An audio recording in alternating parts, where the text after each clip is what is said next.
नमस्कार दोस्तों, आज हम लोग बात करेंगे डाइजेस्टिव सिस्टम ऑफ बैलेनोग्लासस के बारे में। आप जो है बीएससी सेकेंड ईयर के जूलॉजी के फर्स्ट पेपर को उठाएंगे तो उसमें एक जीनस दिया गया है जिसका नाम है बैलेनोग्लासस। तो उसी जीनस से यह टॉपिक्स उठा रहे हैं जिसका नाम है डाइजेस्टिव सिस्टम ऑफ बैलेनोग्लासस। बहुत बार हमारे बोर्ड एग्जाम में सेक्शन सी में यह हमको दिया हुआ है, मिलेगा। तो आइए इसके बारे में हम लोग चर्चा करते हैं। जब भी हम बैलेनोग्लासस के डाइजेस्टिव सिस्टम की चर्चा करेंगे, यह बताना है कि बैलेनोग्लासस का डाइजेस्टिव सिस्टम दो पार्ट से मिलकर बना होगा। पहला जो हमारा होगा उसका नाम है एलिमेंट्री कैनाल, और दूसरा जो है उसका नाम है डाइजेस्टिव ग्लैंड। एलिमेंट्री कैनाल और डाइजेस्टिव ग्लैंड, यही दो पार्ट मिलेंगे तब जाके बैलेनोग्लासस के डाइजेस्टिव सिस्टम का निर्माण होता है। अब हम लोग बात करने वाले हैं एलिमेंट्री कैनाल का। अगर हम लोग एलिमेंट्री कैनाल की बात करें तो यही बताया जाता है कि जो एलिमेंट्री कैनाल है, यह एलिमेंट्री कैनाल कैसा है भाई, तो हम लोग बोलेंगे कंप्लीट टाइप का एलिमेंट्री कैनाल पाया जाता है बैलेनोग्लासस में। क्यों कह रहे हैं भाई बैलेनोग्लासस का एलिमेंट्री कैनाल कंप्लीट टाइप का है? क्योंकि उसका एलिमेंट्री कैनाल कहां से कहां रन कर रहा है भाई, माउथ टू एनस रन कर रहा है बैलेनोग्लासस का एलिमेंट्री कैनाल। इसलिए जिसके एलिमेंट्री कैनाल में क्या ओपनिंग हो भाई, दो। एंटीरियर ओपनिंग का नाम माउथ, पोस्टीरियर ओपनिंग का नाम एनस। और जिसके एलिमेंट्री कैनाल में अगर दो ओपनिंग होता है तो उसको उस एलिमेंट्री कैनाल को हम बोलते हैं कंप्लीट टाइप का। यानी कहने का मतलब यह है कि बैलेनोग्लासस का एलिमेंट्री कैनाल कितने भागों से मिलकर बना होता है, उसका जो है डिस्क्रिप्शन सुनिएगा। पहला हमारा माउथ हो जाएगा। माउथ कहाँ ओपन होगा भाई, बोलिए बक्कल कैविटी में। बक्कल, दूसरा क्या, बक्कल कैविटी कहाँ ओपन होगी, फेरिंग्स में। बक्कल कैविटी ओपन होगी फेरिंग्स ओपन होगा कहाँ पे भाई, ओसोफेगस कहाँ ओपन होगा, इंटेस्टाइन कहाँ ओपन होगी, रेक्टम में। और रेक्टम जो है पोर के द्वारा बाहर ओपन होगा जिसका नाम होगा एनस। तो इतने पार्ट से मिलकर जो है बैलेनोग्लासस के एलिमेंट्री कैनाल का फॉर्मेशन होता है। यानी mouth, buccal cavity, pharynx, oesophagus, intestine, rectum और एनस। अब एक एक पार्ट को हम जो है इस डायग्राम के माध्यम से समझते हैं। पूरा जो है लिखना मुश्किल है क्योंकि ये पूरा जो है व्हाइट बोर्ड आप देख रहे हैं कि जो इस डायग्राम से भरा हुआ है, तो इसलिए आप हमारी बातों को समझेंगे और मुझे आशा है कि आप लोगों को पूरा समझ में आएगा। अब जो है देखिए, यहां से हम माउस से उठाते हैं और यहाँ पर इस डायग्राम में केवल हमको फिगर दिखेगा फेरिंग्स तक, ठीक है। फेरिंग्स तक फिगर दिखेगा, बाकी आसान भी है, उसको आप समझिएगा। सबसे पहले क्या, माउथ की अगर बात करेंगे तो ये देख रहे हैं कि हमारा एक प्रोबोसिस स्टाल्क है, ये प्रोबोसिस वाला भाग है, प्रोबोसिस स्टाल्क। और एक कौन है भाई, कोलरेट। प्रोबोसिस स्टाल्क और कोलरेट पर भी कई बार जो है सेक्शन ए में क्वेश्चन आया हुआ है। तो आप यह बताएंगे कि जो कॉलर रीजन है, कॉलर रीजन का जो एंटीरियर फ्लैप लाइक मार्जिन होता है उसे ही बोलते हैं कोलरेट। और यहाँ पे हम देख पा रहे हैं कि यह जो है प्रोबोसिस वाला पार्ट, प्रोबोसिस वाले पार्ट का जो लोअर पोर्शन है वो कहलाएगा प्रोबोसिस स्टाल्क। और कोलरेट के बीच में एक जो है वाइड, एक जो है चौड़ी, क्या सर्कुलर ओपनिंग हो रही है और इसी ओपनिंग को हम लोग बोलेंगे माउथ। क्या बोल रहे हैं भाई, यह जो है प्रोबसिस वाला भाग है, यह उसका लोअर पोर्शन जिसको बोलेंगे प्रोबसिस स्टॉल।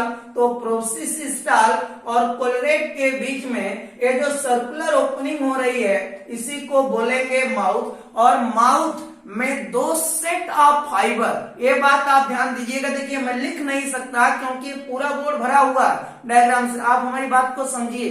क्या कह रहे हैं कि जो माउथ है, माउथ में 2 सेट जो है फाइबर पाया जा रहा है, एक का नाम है रेडियल फाइबर और एक का नाम है कंसेंट्रिक फाइबर।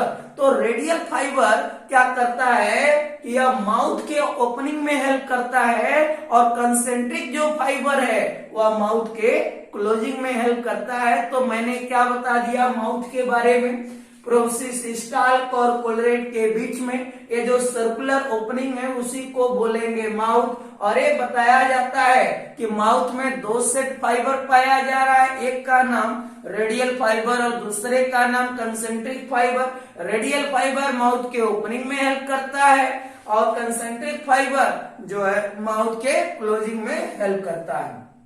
चलिए माउथ क्लियर। अब दूसरा हमारा है बक्कल कैविटी। माउथ आगे चल के जिस जो है एक वाइड कैविटी में, ये माउथ है, ये माउथ आगे चल के एक वाइड कैविटी में ओपन होता है जिसको बोलेंगे बक्कल कैविटी। और बक्कल कैविटी के या रूफ पे आप देख रहे हैं, बक्कल कैविटी के रूफ पे ये जो स्टिफ एक जो है short stiff rod like structure जिसको मैंने इंडोस्केलेटन ऑफ बैलेनोक्लसस वाले वीडियो में बताया था, जिसका नाम है buccal diverticulum. Buccal diverticulum is endoskeleton of balanoglossus. और आपको मालूम है बक्कल डाइवर्टिकुलम का फॉर्मेशन कैसे हो रहा था, तो यही जो है बक्कल कैविटी के रूप पे एक short stiff rod like structure का फॉर्मेशन हो रहा है जिसको बोलेंगे बक्कल डाइवर्टिकुलम। और आप देख रहे हैं कि यह पूरा यह जो माउथ ओपन हो रहा है एक वाइड कैविटी में, इसी को बोल रहे हैं बक्कल कैविटी। और बक्कल कैविटी की वॉल में जो है ग्लैंड, म्यूकस ग्लैंड पाई जाती है जिनसे म्यूकस का सिक्रीशन होता है। और आगे मैं बताऊंगा कि म्यूकस किसमें हेल्प करता है, फूड मटेरियल के कलेक्टिंग में, फूड मटेरियल को इंटेंगल्ड करने में हेल्प करेगा। और वह म्यूकस ग्लैंड जो है इस बक्कल कैविटी की वॉल में पाए जाते हैं जो कहीं न कहीं फीडिंग में क्या करेंगे, हेल्प करेंगे। तो ये हो जाएगा बक्कल कैविटी। यहीं पर देख रहे हैं कि हमारे बक्कल कैविटी में एक ऑर्गन है जिसका नाम है प्री ओरल सिलियरी ऑर्गन। और यह प्री ओरल सिलियरी ऑर्गन कहीं न कहीं फूड की क्वालिटी को टेस्ट करने का काम करता है। तो आप बताएंगे कि प्री ओरल सिलियरी ऑर्गन का काम क्या है, तो यह जो है फूड मटेरियल की क्वालिटी को टेस्ट करने का काम करता है। तो ये हो गया बक्कल कैविटी। क्या बताया गया, या माउथ आगे चल के एक जो है लार्ज कैविटी में ओपन हो रहा है उसको बोलेंगे बक्कल कैविटी। बक्कल कैविटी के रूप से ही जो है एक short stiff rod like structure का फॉर्मेशन होगा जिसको बोलेंगे बक्कल डाइवर्टिकुलम। और बक्कल डाइवर्टिकुलम एक बैलेनोग्लॉसस का इंडोस्केलेटन है। अब इसके बाद ये भी हम देखेंगे कि बक्कल डाइवर्टिकुलम की जो वॉल है उसमें ग्लैंड म्यूकस ग्लैंड पाई जाती है जिनसे म्यूकस का सिक्रीशन होता है जो कहीं न कहीं फीडिंग में हेल्प करेगा। और इसी में जो है एक जो है स्मॉल डिपर्सन, एक छोटा सा गड्ढेनुमा संरचना जिसको हम लोग बोलेंगे प्री ओरल सिलियरी ऑर्गन। और यह कहीं न कहीं फूड की क्वालिटी को टेस्ट करने का काम करता है। अब जो है आगे बढ़ते हैं, तीसरा हमारा होगा फायरिंग्स। जब आप फायरिंग्स की बात करेंगे तो बक्कल कैविटी आगे चल के फायरिंग्स में ओपन होता है, लेकिन फायरिंग्स के केस में सबसे महत्वपूर्ण बात यह है कि फायरिंग्स को वहां पे आप देखते हैं, जब आप पढ़े होंगे इसका मॉर्फोलॉजी बैलेनोग्लॉसस का, तो उसमें एक मिड डॉर्सल रीज आती है। तो क्या है, यह जो मिड डॉर्सल रीज है, देखिए यही जो है, अगर हम कह दें कि यह जो जिसको पैराब्रांचियल रीज या मिड डॉर्सल रीज, तो यह जो पार्ट है, यह जो फायरिंग्स वाला पार्ट है, यह 2 भागों में बटा हुआ है। एक का नाम है ब्रांचियल पोर्शन ऑफ फायरिंग्स और दूसरे का नाम है डाइजेस्टिव पोर्शन ऑफ फायरिंग्स। हमने आपसे क्या कह दिया, हम यही बोल रहे हैं कि यह बक्कल कैविटी आगे चल के फायरिंग्स में ओपन होती है और फायरिंग्स जो है 2 भागों में बटा है। पहला है ब्रांचियल पोर्शन ऑफ फायरिंग्स और दूसरा है digestive portion of firing. Branchial portion of firings में गिल्स पाई जाती हैं और ये कहीं न कहीं रिलेटेड होती है मुख्य रूप से रिस्पिरेटरी सिस्टम ऑफ ग्लासेस से। हमको लेना है इस वाले पार्ट से जिसका नाम है डाइजेस्टिव पोर्शन ऑफ फायरिंग्स। अब यह जो डाइजेस्टिव पोर्शन ऑफ फायरिंग्स है, अब इसमें जो है फूड मटेरियल कहाँ आ जाएगा, बक्कल कैविटी से। किस वाले पार्ट में, मत सोचिएगा कि अब बक्कल कैविटी से फूड मटेरियल पहुंच जाएगा ब्रांचियल पोर्शन ऑफ फायरिंग्स, नहीं, क्योंकि ब्रांचियल पोर्शन जो है फायरिंग्स का ये जो है किस सिस्टम से रिलेटेड है, वेलेनोग्लासेस के रिस्पिरेटरी सिस्टम से। लेकिन अब जो है बक्कल कैविटी से फूड मटेरियल फायरिंग्स के इस वाले भाग में आएगा जिसका नाम है डाइजेस्टिव पोर्शन ऑफ फायरिंग्स।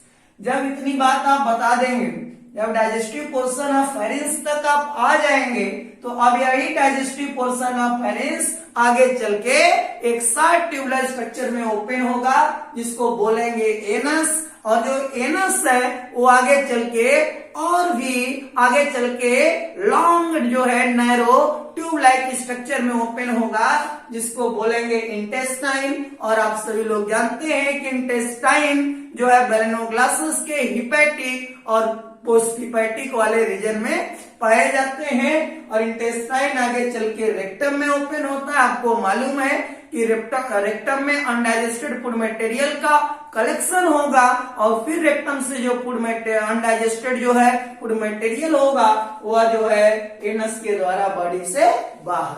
तो इस तरीके से आप इनके एलिमेंट्री कैनाल को बड़े सिंपल ढंग से डिफाइन कर सकते हैं। एक बार मैं फिर से जो है आपको समझा रहा हूं और थोड़ा संक्षेप में इसको बता रहा हूं, सुनिएगा।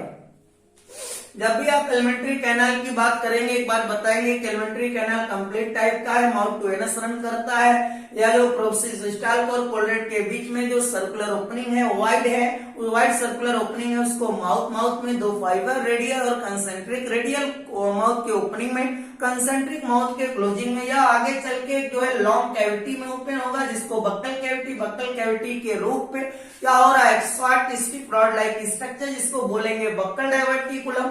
इसमें जो है इसकी वॉल में म्यूकस ग्लैंड पाई जाती है जिनसे म्यूकस का सिक्रेशन होगा और वह म्यूकस कहीं कहीं फीडिंग में हेल्प करेगा। ये हमारा प्रीओसिलरी ऑर्गन है, यह फूड मटेरियल की क्वालिटी को टेस्ट करेगा।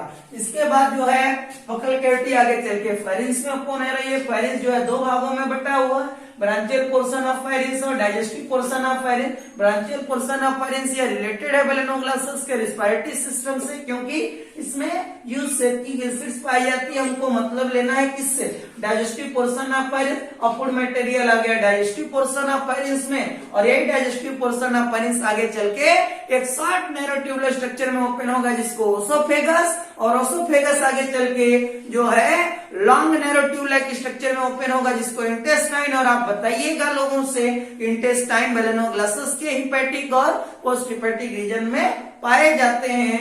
अब इसके बाद हम लोग यह भी बात करेंगे कि जब डाइजेस्टिव पोर्शन ऑफ ओसोफेगस तो इंटेस्टाइन, और इसके बाद जो है इंटेस्टाइन आगे चल के रेक्टम में ओपन होगा। रेक्टम में अनडाइजेस्टेड फूड मटेरियल का कलेक्शन होगा, फिर रेक्टम से अनडाइजेस्टेड फूड मटेरियल पोर के द्वारा बाहर ओपन होंगे जिसको बोलेंगे एनस। ये हो गया एलिमेंट्री कैनाल। अब दूसरा हम बात करेंगे, यहाँ पे देखिए जो है जगह कम है इसलिए थोड़ा सा हम लोग दूसरा है digestive portion of digestive gland. दूसरा जो हम लोगों का टॉपिक होगा इसमें तो पहला एलिमेंट्री कैनाल हमने लोगों को बता दिया और दूसरी बात हमको बताना है डाइजेस्टिव ग्लैंड के बारे में। अगर हम डाइजेस्टिव ग्लैंड की चर्चा करते हैं तो यही बताना है कि यह जो फायरिंग्स की वाल है या ओसोफेगस की वाल है या जो इंटेस्टाइन की वाल है। फायरिंग्स की वाल में, ओसोफेगस की वाल में, इंटेस्टाइन की वाल में क्या पाई जाती है भाई, ग्लैंड सेल। क्या पाई जाती हैं, ग्लैंड सेल। और वह जो ग्लैंड सेल है उसी ग्लैंड सेल से डाइजेस्टिव एंजाइम का क्या होगा, सिक्रीशन, जो कहीं न कहीं फूड मटेरियल के डाइजेशन में क्या करेंगे, हेल्प करेंगे। तो हमने क्या बता दिया, अगर आप डाइजेस्टिव ग्लैंड की बात करेंगे तो फायरिंग्स की वाल में, ओसोफेगस की वाल में, इंटेस्टाइन की वाल में क्या पाया जा रहा है, ग्लैंड सेल। और जो ग्लैंड सेल है, ग्लैंड सेल से डाइजेस्टिव एंजाइम का क्या होगा, सिक्रीशन, और वह डाइजेस्टिव एंजाइम जो है वह कहीं न कहीं फूड मटेरियल के डाइजेशन में हेल्प करेगी। तो ये हो गया एलिमेंट्री कैनाल और डाइजेस्टिव ग्लैंड। डाइजेस्टिव ग्लैंड एक बार फिर से समझिएगा, डाइजेस्टिव ग्लैंड का मतलब यही होता है कि जिनसे डाइजेस्टिव जूस का सिक्रीशन हो, जिनसे डाइजेस्टिव एंजाइम का सिक्रीशन हो, और वह डाइजेस्टिव एंजाइम कहीं न कहीं फूड मटेरियल के डाइजेशन में क्या करती है, हेल्प करती है। तो ये बात आप लोगों से बता देंगे कि अगर आपको डाइजेस्टिव एंजाइम के बारे में बताना है तो डाइजेस्टिव एंजाइम का सिक्रीशन कहां से होगा, डाइजेस्टिव एंजाइम का सिक्रीशन डाइजेस्टिव ग्लैंड से होगा, और वह डाइजेस्टिव एंजाइम कहीं न कहीं फूड मटेरियल के डाइजेशन में क्या करेंगी भाई, हेल्प करेंगे। कौन? अब जो है हमको ये बताना है कि फूड फीडिंग और डाइजेशन। अब जो है जब डाइजेस्टिव ग्लैंड की बात आ गई तो मैकेनिज्म ऑफ डाइजेशन, इसमें पहले फूड हम बताएंगे, फिर उसके बाद फीडिंग बताएंगे, और फिर उसके बाद बताएंगे कि डाइजेशन कैसे होता है। तो जब फूड की बात हम लोग करेंगे तो यह जो बैलेनोग्लासस है, आपको मालूम है कि मैराइन वाटर में यह एक पाया जाने वाला एनिमल है। यह बैलेनोग्लासस मैराइन वाटर में पाया जाने वाला एनिमल है, और उसी मैराइन वाटर में पाए जाने वाले जो माइक्रोस्कोपिक ऑर्गेनिज्म होते हैं या ऑर्गेनिक जो है मैटर होता है, वही फूड मटेरियल है किसका, बैलेनोग्लासस का। यानी यह फूड हो गया। देखिए जब हम मैकेनिज्म इसका पढ़ेंगे डाइजेशन का बैलेनोग्लासस के, तो आपको सबसे पहले फूड, फिर उसके बाद फूड को कैसे जो है बक्कल कैविटी में लिया जा रहा है उस घटना को, फीडिंग, और फिर उसको कैसे उनसे एलिमेंट्री कैनाल में उसको डाइजेस्ट किया जा रहा है, वो आपका डाइजेशन। तो आइए समझते हैं कि इनका फूड क्या है, फीडिंग क्या है, डाइजेशन। जब आप फूड की बात करेंगे तो इनका फूड जो है उसी मैराइन वाटर में पाए जाने वाला जो माइक्रोस्कोपिक एनिमल्स है, माइक्रोस्कोपिक ऑर्गेनिज्म है या ऑर्गेनिक मैटर है, वही फूड मटेरियल है किसका, बैलेनोग्लासस का। अब फीडिंग कैसे होगा, ये बड़ी एक रोचक प्रोसेस है। मैं आपको समझाना चाहूंगा फीडिंग का मतलब कि जो फूड मटेरियल उसको बॉडी के अंदर लेना, बक्कल कैविटी के अंदर लेना।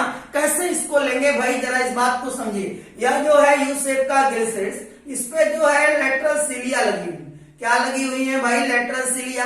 कहां पे, यह जो यू शेप का जो गिल स्लिट्स है, इस पे क्या लगी हुई है, लेटरल सीलिया। यही जब जो है बीट करती है सीलिया तो क्या प्रोड्यूस होगा, वाटर करंट। और जब वाटर करंट प्रोड्यूस होगा तो वाटर जो है माउथ के माध्यम से कहां आ जाएगा, बक्कल कैविटी में, और वाटर के साथ में कौन आएगा, फूड मटेरियल भी आ जाएगा बक्कल कैविटी में। और मैं आपको पहले से बताया हुआ हूं कि जो है बक्कल कैविटी की वॉल में म्यूकस ग्लैंड है, और म्यूकस ग्लैंड से म्यूकस का सिक्रीशन होगा, और वही जो म्यूकस है वही म्यूकस में जो है उसी म्यूकस में कैप्चर, वही म्यूकस में इंटेंगल हो जाएंगे फूड मटेरियल जो वाटर के साथ आए हुए थे, और फिर यह प्री ओरल सिलेरी ऑर्गन उस फूड मटेरियल की क्वालिटी को टेस्ट करने का काम कर लेगा। क्या हमने एक बार फीडिंग की प्रोसेस एक बार और समझे। फीडिंग में क्या करना है, ये यू शेप का गिल स्लिट, इस पे क्या लगी हुई है, लेटरल सीलिया।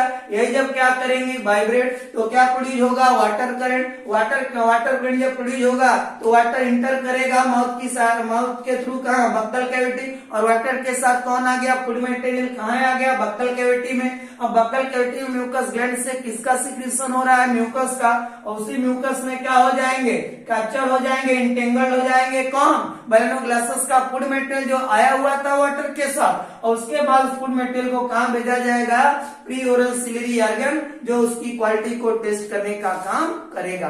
अब जो है डाइजेशन, तो सबसे पहले जानिए कि डाइजेशन एक्स्ट्रा सेलुलर हो रहा है। अगर एक्स्ट्रा सेलुलर डाइजेशन क्यों हो रहा है, क्योंकि एलिमेंट्री कैनाल में हो रहा है। तो कोई पूछ देगा कि बैलेनोग्लासस में डाइजेशन कैसा हो रहा है, तो हम बोलेंगे एक्स्ट्रा सेलुलर। और डाइजेशन कैसे होगा भाई, यह जो फायरिंग्स है, या जो डाइजेस्टिव पोर्शन ऑफ फेरिंग्स है, ओसोफेगस है, इंटेस्टाइन है, उसकी वॉल में क्या है, ग्लैंड सेल, और उससे किसका सिक्रीशन होगा, डाइजेस्टिव एंजाइम का। और वही डाइजेस्टिव एंजाइम क्या करेंगे कि बेलेनोग्लासेस के फूड मटेरियल को क्या करेंगे, डाइजेस्ट करेंगे।